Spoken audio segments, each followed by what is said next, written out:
Bharatiya Janata party उस स्थिति को पा चुकी है और वो स्थितियां खराब ना हो इसके लिए उसने एक बढ़िया मैकेनिज्म बनाया है। अब मैकेनिज्म समझिए एनडीए का कि एक तो बहुत बड़े ओबीसी लीडर हैं नरेंद्र मोदी जी, मतलब आज की डेट में ओबीसी के सबसे बड़े चेहरा है वो। दूसरा, कुर्मियों के सबसे बड़े नेता हैं नीतीश कुमार जी, और इंडी गठबंधन में एक टाइम पे नीतीश कुमार जी शीर्ष नेता थे, आज वो एनडीए में है। दूसरा, महादलित में आप ले लीजिए जीतन राम मांझी जी को, और दलित पासवान में ले लीजिए आप चिराग पासवान जी को। इधर ओबीसी का एक बड़ा वोट है कुशवाहा का, तो कुशवाहा वोट के लिए उपेंद्र जी साथ में आ गए। तो यदि यादव और मुस्लिम को आपको माइनस करना है तो आपको एक बड़ा पॉकेट बना के चलना पड़ेगा। अब सवर्ण जो है वो है ब्राह्मण, क्षत्रिय, भूमिहार, ये भारतीय जनता पार्टी के अलावा इसके पास कोई रास्ता नहीं है।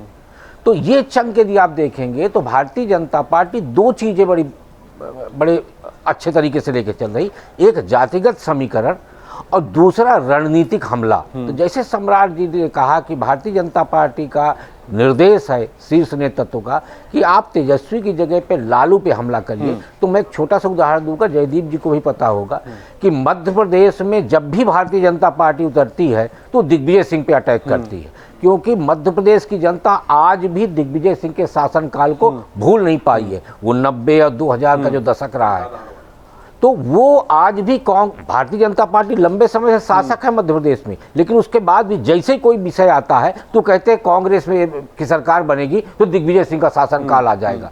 तो बिहार में भी जैसे ही भारतीय जनता पार्टी जाएगी और वहां के लोगों को बताएगी कि यदि सरकार बनी आरजेडी की तो लालू राज आ जाएगा, यानी जंगल राज आ जाएगा, तो पब्लिक फटाक से अलर्ट हो जाती है। और ये कुछ सरकारें, कुछ शासनकाल ऐसे होते हैं जो पीढ़ी दर पीढ़ी एक दूसरे के पास ट्रांसफर होते जाते हैं। तो बिहार में भी नीतीश कुमार जी ने कुछ किया हो या ना किया हो, लेकिन सुशासन लाए हैं वो। अब नीतीश कुमार जी को लेके जो एक किंवदंती कही जाती है कि वो हमेशा पलटते रहते हैं, तो पिछले कुछ समय से नीतीश कुमार जी मन और तन दोनों से भारतीय जनता पार्टी के प्रति समर्पण दिखा चुके हैं। तो मन से वो समर्पित हैं और तन से वो प्रधानमंत्री जी का जब 2 बार पैर छूने की तरफ बढ़े तो ये तन से भी समर्पण दिखा चुके हैं, किसको? अपने मतदाताओं को। फिर एक विषय आता है निशांत जी को लेके, उनके बेटे को लेके। तो निशांत को लेके मुझे लगता है भारतीय जनता पार्टी को इसलिए कोई एतराज नहीं होगा क्योंकि निशांत आते ही मुख्यमंत्री पद के दावेदार नहीं होंगे। निशांत को संभालने का काम यदि नीतीश जी देते हैं भाजपा को, तो भाजपा उनको संभालेगी और संवारेगी। तो निशांत के आने से जेडीयू टूटने से बचेगा, और नीतीश जी का जो वोट बैंक है वो कमिटेड तरीके से भाजपा को देने में भी कभी परहेज नहीं किया।